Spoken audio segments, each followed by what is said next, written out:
En Aragón Radio, Los secretos de Goya.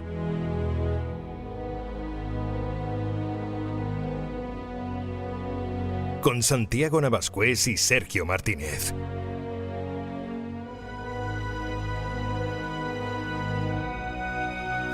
Los últimos años de la vida de Francisco de Goya quedan marcados por la España destruida tras la Guerra de la Independencia, por el regreso de Fernando VII y la imposición cruel y despótica del absolutismo.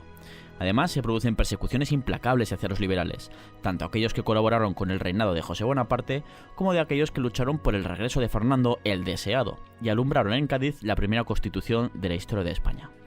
Un camino difícil e intranquilo, siempre bajo la sospecha de ser afrancesado, y que llevaría a Goya a escoger el camino hacia el exilio en Burdeos. Soy Sergio Martínez, en la técnica está Óscar Tomás, y te doy la bienvenida a Los secretos de Goya en Aragón Radio.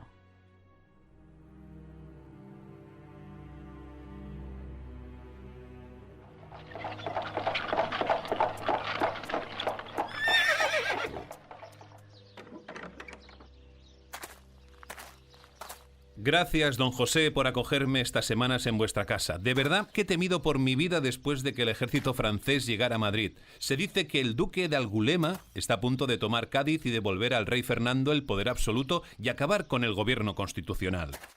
No hay de qué, don Francisco. Ya sabéis que podéis contar conmigo y que ha sido un placer tener en mi humilde morada a un artista como usted.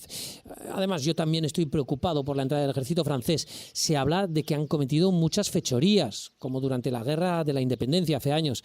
Espero que no hayan pasado por mi campol natal, ahí en Huesca. Aunque también os debo decir que el gobierno de esos liberales nos estaba llevando a la perdición y que va contra natura el quitarle el poder al rey nuestro señor. Bien sabéis que nunca me he metido en política, don José, pero como tengo muchos amigos liberales y además muchos me recuerdan la Real Orden de España que me concedió el rey José Bonaparte y me llaman afrancesado y no sé qué más cosas, ¿qué iba a hacer? ¿Rechazarlo? Estoy harto ya de esta situación. De hecho, estoy pensando en irme a Francia. ¿Al exilio? No lo diréis en serio. Llamadlo exilio como queráis, don José. Yo solo quiero vivir tranquilo los días que me queden, pintando lo que me apetezca y lejos de las intrigas de Madrid. Lamento oír eso, don Francisco. Mientras sigáis aquí ya sabéis que gozaréis de mi protección y que nada os pasará. Pues en esta ficción sonora, Santiago, que te doy la bienvenida quizás una última vez ya a estos secretos de Goya.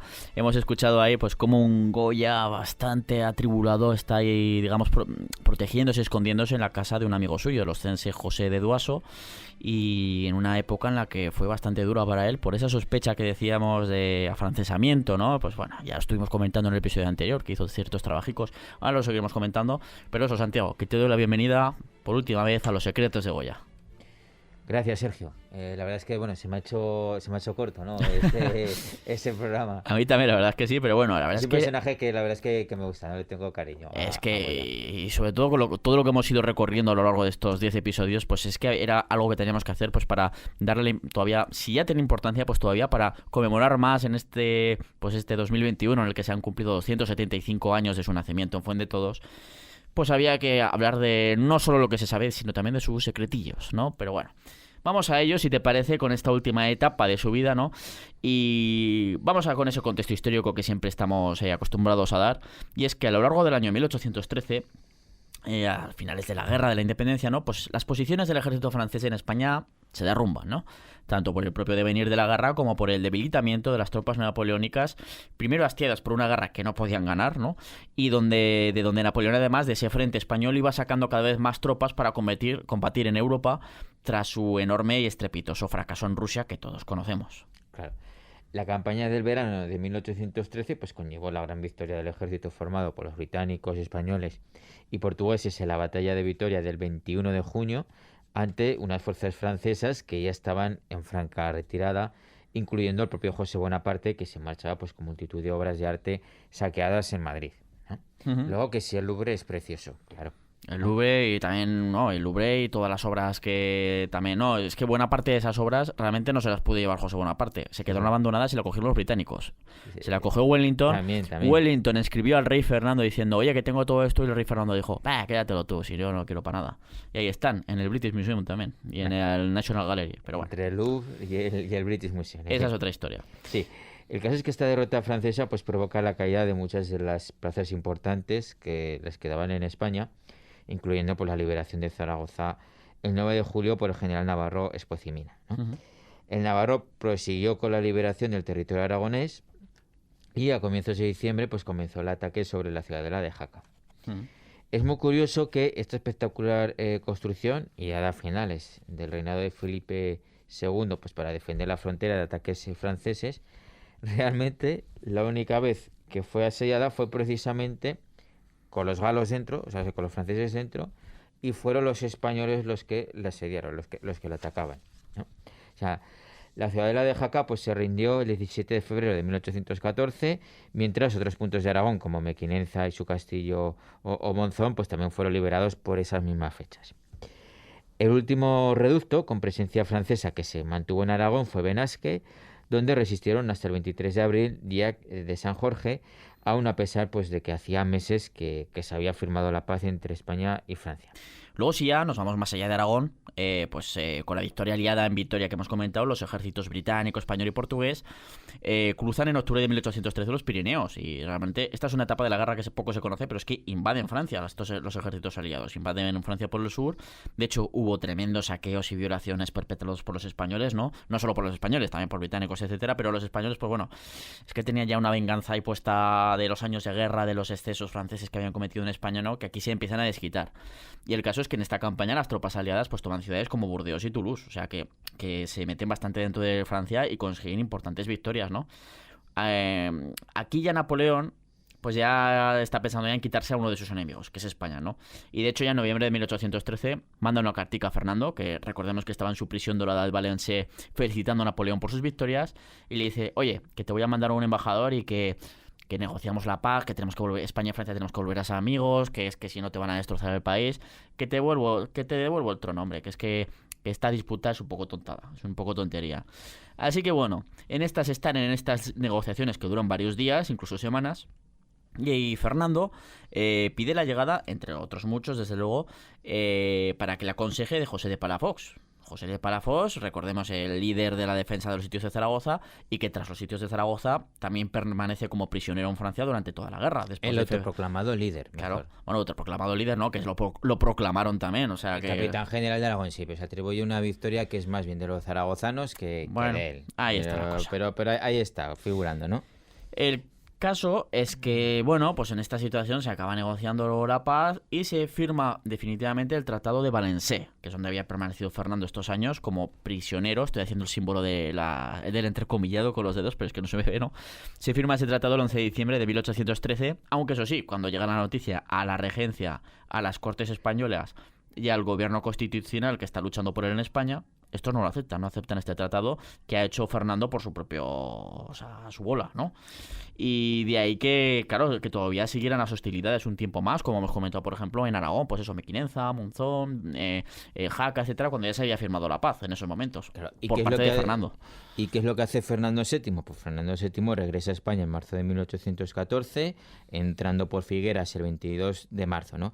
Y en esos momentos pues inicia un viaje con el objetivo de ver la situación del país y los apoyos que podía recabar en cuanto pues a si tratar de abolir la Constitución o el poder regresar al absolutismo, ¿no? Entonces pasa por Zaragoza, después va por tierras turolenses y ya de camino a Valencia parece tener decidido el regreso al antiguo régimen, cosa que hace en la capital valenciana el 4 de mayo, suprimiendo la Constitución y todo lo legislado por las Cortes durante la guerra en su ausencia, ¿no? Que habían luchado por su regreso. Pero no se queda ahí, dice, bueno, lo dejamos ya y volvemos al absolutismo. No, es que ahí comienzan unas persecuciones durísimas contra precisamente los liberales, tanto los que habían tenido que ver con tema francés, José Bonaparte, etcétera, pero sobre todo contra los que cualquiera que hubiera estado en las Cortes prácticamente, que no hubiera sido un apoyo directo al absolutismo y tal, que los hubo desde luego, pues todo aquel que hubiera estado en las Cortes de Cádiz o ostentando algún cargo, aun habiendo luchado en su nombre, en nombre de Fernando, empiezan a perseguirlos. Es decir, no solo contra los afrancesados, sino también contra los que habían luchado por su vuelta, pero que eran liberales, ¿no? Que no eran absolutistas. Fernando VII el felón, amigos. Será Fernando VII, pero bueno. El caso es que vamos ahora con los últimos años ya de Goya en España, su última etapa, ¿no? ¿Cuál es la situación de Francisco de Goya en esta España devastada con el inefable Fernando VII de vuelta al trono, Santiago? Pues a ver, recordemos que Goya, aunque nunca se significó políticamente, retrató a franceses, incluso al rey José, siendo incluso condecorado por este, y trabajó para ellos, ¿no? O sea, entonces, claro, la sombra de la sospecha pues se alzó sobre el pintor aragonés en un clima, pues en este clima de persecuciones políticas que hablábamos, ¿no? Cuando regresó Fernando VII, Claro. contra todos los liberales. Entonces, desde 1814, y para congraciarse con el régimen fernandino, comienza a pintar cuadros patrióticos, como por ejemplo el retrato ecuestre de José de Palafox, ¿no? Que ya había hecho algún boceto cuando estuvo por Zaragoza, ¿no? Que lo llamó el propio Palafox, pero no lo había terminado. Entonces dice, ¿qué casualidad? Ahora va y lo termina justo cuando vuelve Fernando VII, porque Palafox, bueno, pues se llevaba a partir un piñón con Fernando VII, ¿no? Un poco pues para decir, oye, que soy de los vuestros, o sea, no me... Bueno, no te no creas, metes Palafox, conmigo, ¿no? de hecho, luego se sabe que enseguida torna hacia unas posturas liberales. Sí, pero en esos momentos no. Claro, exactamente. En esos momentos... Pero tampoco muy fuertes, ¿no? Fueron bastante tibias y de hecho eso hicieron que después se le que eliminara como capitán general de Aragón y que pasara el ostracismo durante muchos años. Era un superviviente, Palafox también. Sí, ya te digo yo que sí. Ya lo que hiciera falta. Ya te digo yo que sí. Sí, hacía falta, ¿no? Entonces, bueno, pues una historia curiosa de esta obra, ¿no? De este retrato de José Palafox, es que se pintó en ese año 1814, pero Palafox no lo pagó hasta el año 1831 y ha muerto Goya hacía 3 años, ¿no? O sea, pagándoselo entonces a Javier, que era hijo del pintor. Este Palafox morosillo, que era un morosillo. Era un pieza también. ¿eh? Sí. Aún así son momentos difíciles para el pintor, pues cuyos amigos liberales acaban en el exilio por sus ideas e incluso él mismo sufre en 1815 la apertura de un proceso inquisitorial por haber pintado años antes la maja desnuda, ¿no? Aunque finalmente fue absuelto seguramente pues por la intercesión de algunos de sus poderosos amigos, ¿no? que tenía muchos. Esa intercesión, bueno, que hace que se libre de... Al final se libra de la depuración de funcionarios contra los afrancesados, porque de hecho hay algún informe que se hace de su investigación, se hicieron investigaciones y tal, que fue algo muy truculento, en el que se le considera, de hecho, pone un viejo sordo que vivía encerrado en su casa durante la ocupación francesa, ¿no? Es decir, que tampoco se dejaba mucho ver. Además de que en dicho informe se dice que a pesar de trabajar para los franceses, pues bueno, se menciona que Goya sí estuvo trabajando, fue para no perder su puesto, porque José lo había llamado que si no perdía su puesto, pero que aún así Goya que no recibió durante esos años sueldo alguno de parte de la corte del rey José, y que incluso se sabe que tuvo que llegar a empeñar joyas para poder subsistir durante los años de la guerra. O sea que bueno, dicen, bueno, que yo que sé, que tampoco fue tan colaboracionista, podríamos decir. Y bueno, de hecho, claro, a la vez Goya también dice, yo voy a intentar salvarme como pueda. Y de hecho, a la vez que se producen estas pesquisas de las que estamos hablando, esta investigación, Goya sigue con sus obras de carácter patriótico, como la de Palafox, ¿no? Para escapar de las persecuciones y bueno, por ejemplo, pinta algunas de sus obras más icónicas, pues por ejemplo, como el levantamiento del 2 de mayo, ¿no? O la carga de los mamelucos. Sí, aquí hay una cosa importante que decir, ¿no? de estas obras, tanto del levantamiento del 2 de mayo como la carga de los mamelucos, que es quizás las obras que más se conocen de este señor. En estas dos obras no hay héroes en estas pinturas, que sería lo habitual.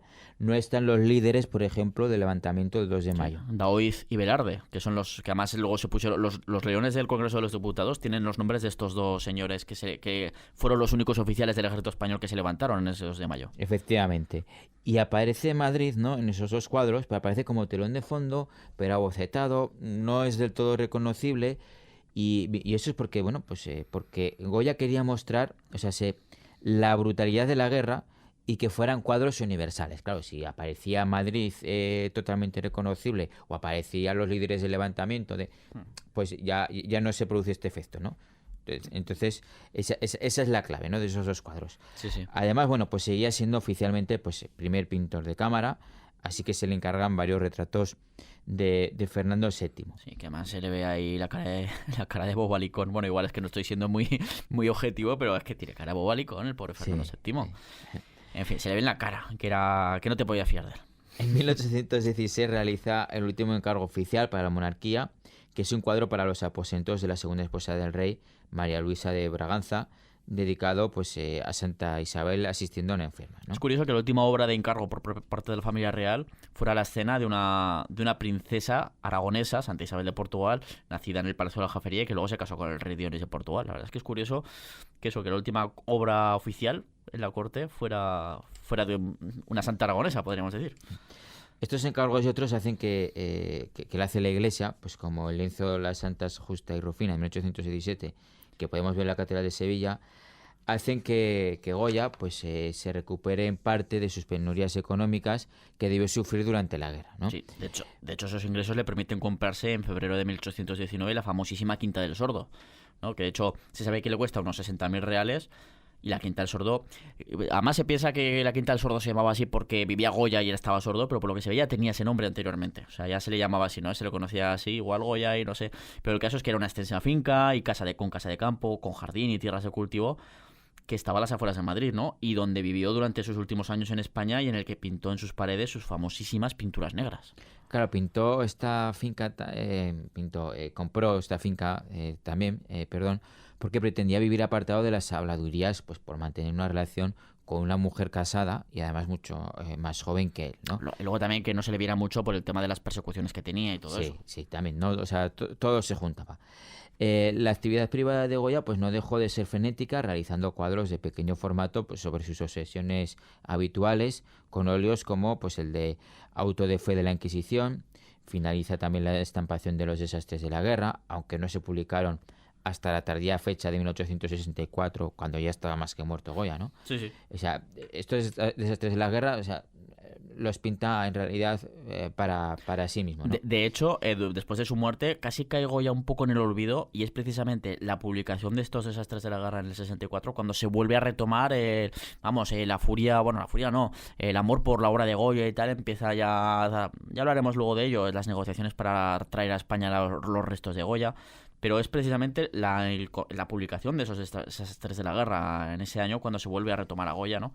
Sí. Y bueno, también realiza en estos años también alguna colección, esto sí directamente para la venta, como la famosa colección La Tauromaquia, ¿no? Con 33 grabados. Sí, digamos que los desastres de la guerra los pintó por gusto y la tauromaquia pues para venderla y sacarse unos dinerillos que le hacían falta. Muestra un poco como la historia de la tauromaquia, un poco en esos grabados y algunos de los momentos clave de una corrida de toros y de esos procesos ahí. Es lo que muestra un poquito ahí durante Pero hace también esos cosas grabados. que no hace nadie, ¿no? En alguno de esos grabados, ¿no? No voy a entrar en detalles.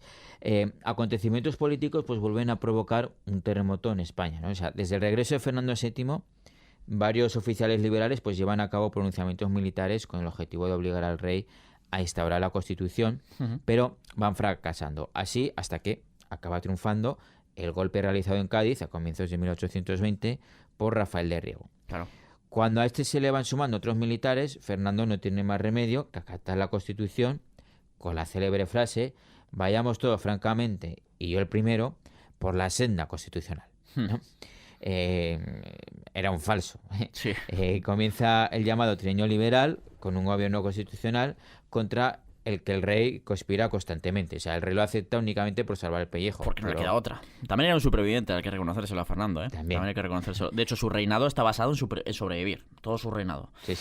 De hecho, en este periodo, el llamado trienio liberal, se produce en cuanto a Aragón, una de las curiosidades de su historia contemporánea, pues, por ejemplo, de que en ese momento se hace una división provincial de España, ¿no? Una de las primeras, y en la que Aragón, por cierto, llegó a tener 4 provincias, ¿no? Porque fue Huesca, Zaragoza y Teruel, evidentemente, pero es que se añade la de Calatayud, la provincia de Calatayud, que además no solo sería la actual comarca o comunidad de Calatayud, sino que coge territorios en Soria, en Guadalajara, etcétera, incluso en el sur, en la zona del norte de Teruel, y es curioso esta etapa, se produce en ese momento. Pero ese trienio liberal va a durar muy poquitos años, ¿no? O sea, en concreto 3, ¿no? De ahí que menos de 3, ¿no? O sea, menos, ¿no? O sea, 2 años y bastantes meses, ¿no? En abril de 1823, un ejército francés, que se llama los 100.000 hijos de San Luis, es enviado por Luis XVIII de Francia, que es el rey Borbón con el que se restaura la monarquía y el absolutismo en Francia, ¿no? Mandan este ejército con el objetivo de derrocar al gobierno constitucional de España y restablecer en su poder absoluto a Fernando VII. Entonces, bueno, a partir de aquí, pues comienza la década ominosa de 1823 a 1833, con restauración del absolutismo con Fernando VII. Y bueno, el nombre lo dice todo, ¿no? De década ominosa. La década ominosa, exactamente. Es en esos años cuando Goya está pintando para su propio disfrute las pinturas negras de las que comenzábamos antes a hablar en los muros interiores de su Quinta del Sordo. Eran obras para sí mismo. O sea, no era para venderlos ni quitar. Fueron 14 obras realizadas. Parece ser que entre los años 1819 y 1823, también parece que estos años, esos del trienio liberal, parece que como le dieron más libertad, como no había esa censura, incluso aunque fuera pintura privada, claro, la gente visitaba a sus amigos, etcétera, y se podían hablar, pues, porque hace una crítica social tremenda, ¿no? Con esos óleos que hace al seco y que podríamos decir que suponen su obra cumbre, ¿no? Por su modernidad, también como por su fuerza y el mensaje de su fuerza. O sea, son pinturas geniales como, por ejemplo, el famosísimo Perro semihundido, que a mí me encanta, ¿no? Que casi todo el mundo le encanta, ¿no? Que es casi de estilo abstracto, podríamos decir, ¿no? Casi es un cuadro premonitorio o una obra premonitoria del estilo abstracto más tardío, ¿no? Y otras son precursoras del expresionismo e incluso del arte vanguardista que aparece en el siglo XX. Es que es una pasada esas obras de Goya, esas pinturas negras. Sí, destacan entre ellas pues su Saturno devorando a un hijo, el aquelarre, dos viejos comiendo sopa y duelo a garrotazos. Este es uno que a mí me hace gracia, ¿no? A mí también. En la propia obra pues vemos su psicología en unos años en los que, por ejemplo, pues cayó gravemente enfermo en 1819 y que nota ya su deterioro físico pues de la vejez unida a su sordera, ¿no? O sea, hace sátira de la religión, una crítica hacia un mundo y una sociedad que considera caducos. O sea, son pinturas tenebrosas y abstractas en las que hace lo que le da la gana con las composiciones. Por ejemplo, no le importa que quede recargada la escena en un lado y completamente vacía en el otro. O sea, es muy anárquico, pero lo que digo, por eso se fechan en estos años, porque son años para él de libertad, porque durante el trienio liberal, pues bueno, ya digamos constitucionalmente estaba permitida la libertad de expresión, de ahí esas críticas también a la iglesia, las devociones de reliquias, etcétera, y es curioso, y también pues esa crítica durísima a la sociedad de la época, que ya había hecho anteriormente esa crítica en sus obras, incluso públicas, pero bueno, no tan de forma tan descarnada como aquí en estas obras. También hay que entender, ¿no?, su contexto propio personal, ¿no? Porque en esos momentos agravó su enfermedad. De hecho, bueno, pues esas pinturas negras las hizo poco después de estar una larga temporada postrado en la cama y de que casi se fuera al otro barrio. Sí, lo que hemos comentado antes de la enfermedad de 1819, y claro, es que eso se nota. No, pero es que casi se va al otro barrio, ¿no? O sea, de estas pinturas negras, en 1874, y en previsión de lo que ocurrió después del derribo de la Quinta del Sordo, tristemente, es una lástima que no se conservara, pues las pinturas fueron arrancadas. Y durante este proceso, porque claro, estaban pintadas en la misma pared, son arrancadas y sufrieron unos daños enormes. O sea, y esto, por ejemplo, se ve, por poner ejemplo, en Perro semihundido. De hecho, las últimas investigaciones parece que el perro, que parece que está mirando a la nada, está mirando a un pájaro o algo así, creo que dijeron, no lo sé. Ahora no lo recuerdo. El caso es que, bueno, dejando más allá estas pinturas negras, con el regreso del absolutismo, recordemos, al final del trienio liberal, que regresa a ese absolutismo en septiembre de 1823, se renovan las persecuciones hacia los liberales, una vez más. Y ya un avejentado Goya, pues una vez más teme ser víctima de ellas, cuando ya parecía que se había librado de todas las investigaciones de años anteriores. Y de hecho, durante varios días se refugia, como hemos visto en la ficción sonora de hoy, incluso en la casa de su amigo y canónigo ostense José Duaso y Latre, ¿no? Que le protege, es uno de sus protectores en sus últimos meses en España, y de hecho en agradecimiento Goya le pinta un retrato muy chulo. Sí. En 1824 solicitó al rey permiso pues para convalecer en el balneario francés de Plomboir, algo que el monarca le concedió, y el pintor pues llegó a Burdeos a mediados de ese año, pues tras legar a su nieto Mariano la Quinta del Sordo, tratando así pues de evitar una posible confiscación de sus bienes por las persecuciones, ¿no? Así me van a quitar la casa, se la va a quedar el rey, no sé qué tal. Y van a estropear estas pinturas que ya no las pinturas, que era su casa. No creo que estuviera pensando precisamente en sus pinturas, que yo creo que le daban un poco igual, porque eran para él. Lo que le importaba era que se había gastado 60.000 reales en la casa y en el terreno, pues se lo doy a mi nieto. Que se la quedará a su familia. Claro, que se quede en la familia, claro, por eso se lo cede al nieto, a Mariano. Durante esa estancia francesa viaja incluso pues una temporada a París para regresar a Burdeos, donde deseó retirarse de forma definitiva. En 1826 vuelve a Madrid para completar los trámites de su jubilación, logrando una pensión de 50.000 reales anuales sin que el rey Fernando se lo impidiera. Regresa de nuevo en 1827, ya por última vez, momento en el cual le hace un retrato a su nieto Mariano, y a su vez Goya pues fue retratado por el pintor Vicente López Portaña, que es su sucesor en el puesto de primer pintor de cámara, siendo esta obra la tradicional que se suele mostrar pues al hablar pues del genio de Fuendetodos, Sí, ¿no? Del que estamos hablando todos estos días. Casi siempre cuando se ilustra una noticia o algo sobre Francisco de Goya, aparece siempre precisamente esa imagen de ese momento ya de su vejez. Ya tiene 80 años, en ese momento 81 años incluso, Francisco de Goya, y es donde es su obra más famosa. Eso que tiene muchísimos autorretratos, Francisco de Goya, pero precisamente el que se ha hecho famoso es el que le hace Vicente López Portaña. Es el más famoso de todos, y el que, si buscas Goya con el móvil o el ordenador, es prácticamente el primer cuadro que te sale para ver la cara de Goya. En estos últimos meses de la vida de Goya pues seguía pintando obras con temas costumbristas como la lechera de Burdeos y estampas de la vida cotidiana que veía pues durante sus paseos en esta ciudad, ¿no? En Burdeos. Por esos tiempos se le diagnostica un cáncer que agrava su salud, pero lo que desencadena su muerte pues acaba siendo una caída por las escaleras de su casa que le dejó postrado en la cama y ya pues de la que nunca se recuperó. Eso es. El caso es que en marzo de 1828 van a verle su nuera y su nieto Mariano, y a comienzos del mes de abril empeora su salud. Francisco de Goya y Lucientes murió en madrugada del 16 de abril de 1828 en Burdeos. Y para ponerlo un poquito todo esto en perspectiva, la contribución de Goya, pues Goya fue quizás el pintor más innovador que ha dado la historia, ¿no? Y fue el primer pintor al que se le ocurrió que, pues que lo feo y lo desagradable también podía ser objeto del arte, que podía hacer crítica social con el pincel, y que incluso con sus pinturas podía mostrar sentimientos, ¿no? Sí. Sentimientos, opiniones y sensaciones. No solo cosas mitológicas, cosas gloriosas, etcétera, o escenas de caza que le encantaban tanto a Carlos III o Carlos IV, pero desprovistos de, en plan, estoy con la escopeta, con el perro y cazando y tal. Que son muy chulos, pero dices, bueno, yo qué sé, tampoco se transmite tanta cosa. Esa es su gran contribución, ¿no? Desde luego que sí. Que es enorme, ¿no? Como podéis ver. Sí. Francisco de Goya, tras su muerte ese 16 de abril de 1828, es enterrado al día siguiente en el Museo Bordelés de La Chaux-Tres. No sé si lo pronuncio bien, la verdad, pero bueno, cayendo, como hemos dicho antes, casi en el olvido. No en el olvido totalmente, pero durante décadas, pues como que se olvida un poquito su figura, ¿no? Y ya en 1869, después de haber entrado de nuevo, digamos, en el ciclo del arte, etcétera, gracias a la publicación de esos desastres de la guerra que hemos hablado antes, pues en 1869 ya se empieza a intentar por parte del gobierno español recuperar sus restos en Burdeos, recordemos, para llevarlos a España, ¿no? Ya fuera Zaragoza o Madrid. Pero esto en ese momento, según la legalidad francesa, pues no se podía hacer. No se podía exhumar el cadáver hasta que al menos hubieran pasado 50 años desde su muerte, cosa que todavía en 1869 pues no había ocurrido, ¿no? No fue, de hecho, hasta 1889 cuando se exhumaron los restos de Goya, de los que, por cierto, y aquí es uno de sus mitos y de esos secretos, les había desaparecido la cabeza. No sabemos qué ha pasado con la cabeza de Goya, pero no está. No estaba.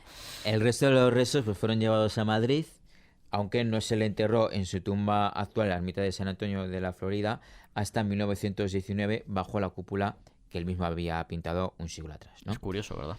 Sí, y como curiosidad, pues como una curiosidad más, cuando en 1889 se llevaron los restos de Goya de su tumba en Burdeos, se colocó allí un cenotafio de forma cilíndrica en piedra, como recuerdo, que a algunos le parece que es un buzón, pero no lo es, ¿no? Parece un buzón de piedra. ¿No?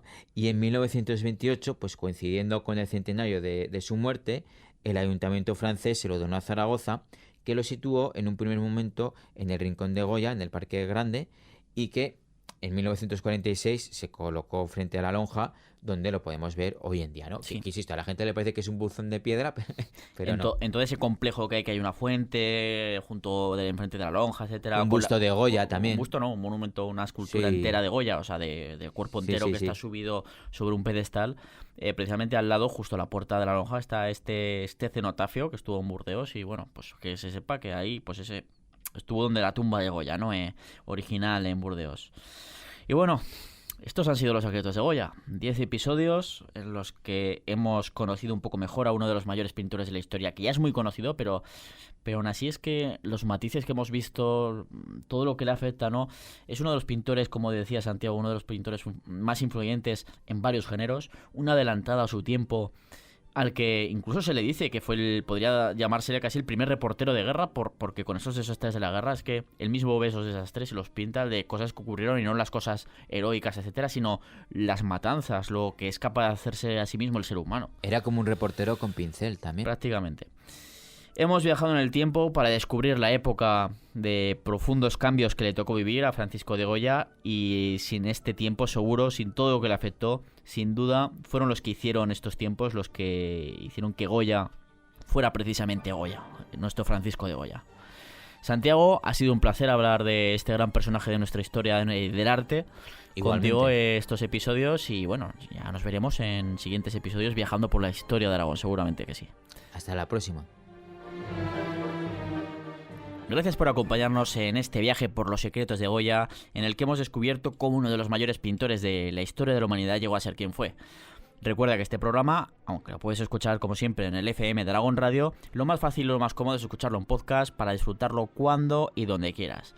Ya sabes que lo puedes encontrar fácilmente en aragonradio.es, en Aragón Cultura, en historiaaragón.com y en plataformas como iVoox, Spotify y iTunes. Así que gracias por acompañarnos y hasta la próxima.